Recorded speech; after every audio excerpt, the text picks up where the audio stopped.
And each night for the month of October, we'll be introducing you to a new candidate up for election this November. And tonight we introduce you to John Nichols, who's running for College Station mayor. Nichols ran for mayor back in 2016 and has served on the city council for years. And KAGS' William Johnson spoke with Nichols, who says he wants to make an impact in the center seat. I'm trying to figure out the way to phrase this because I want to make sure it's good, but you know, if you had to tell a person about yourself and what makes you stand out as a candidate as opposed to your opponents, what would you tell them? I have always shown up and done the work, and I've been involved in the community, and I think that differentiates me from my opponents significantly. You really want to build on what's pre-existing right now. Is that correct? Yeah, we're building on what the previous councils have built.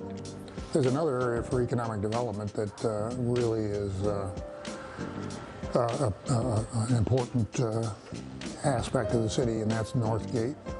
If you take a look at Northgate, we've got a lot of high-rises. We've got an older culture in the bar business there, some of which is really good, some of which causes some extensive policing and fire safety problems, and it costs us a lot of money to manage that area. I know one area that's been a big controversy for Northgate right now is a matter of putting the people's safety first or putting the profit of the bars first. You know, you have bar owners who want to keep their bars open till 2 a.m., but you also have police who want to make it a safer area.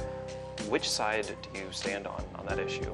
Well, the charter of the City of College Station says that our primary responsibility as a council member is health, safety, and welfare of the citizens of College Station. And that includes the students and visitors. So health, safety, and welfare come first.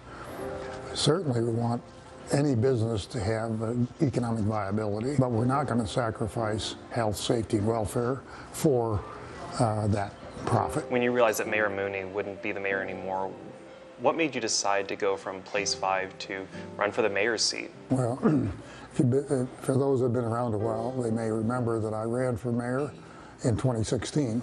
So I had indicated an interest in that center seat. At that time, I lost that race by a few hundred votes.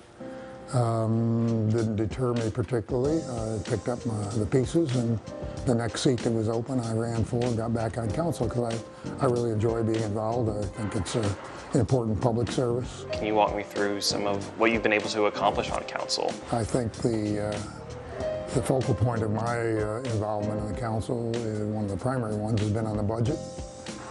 We have spent a lot of effort to manage the finances of the city in the face of rapid growth that have kept the tax rate among the lowest in the state for cities of our size, which is something that I think is helpful to the citizens and positions us in a really good financial position from a bond rating point of view. Since you mentioned taxes, you know, I think there are some that argue taxes are a little high right now. Would you say that that's completely false? We lowered the tax rate by a penny this year to offset some of that increase.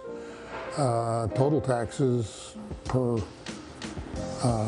average or median household or home will go up about $120 a year, about $10 or $12 a month.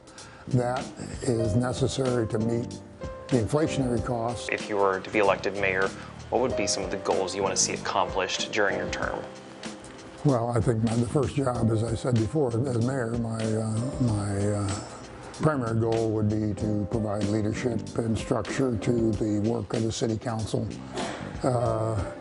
Make sure the council is in harness with city management so that our policy making, our budget setting work that the council does is in line with the planning activities and the needs of the city. That's all we need for the interview. Thank you so much. I really appreciate it. And tomorrow we'll speak with another candidate for College Station mayor, so make sure you tune into KAGS News at 6 and 10.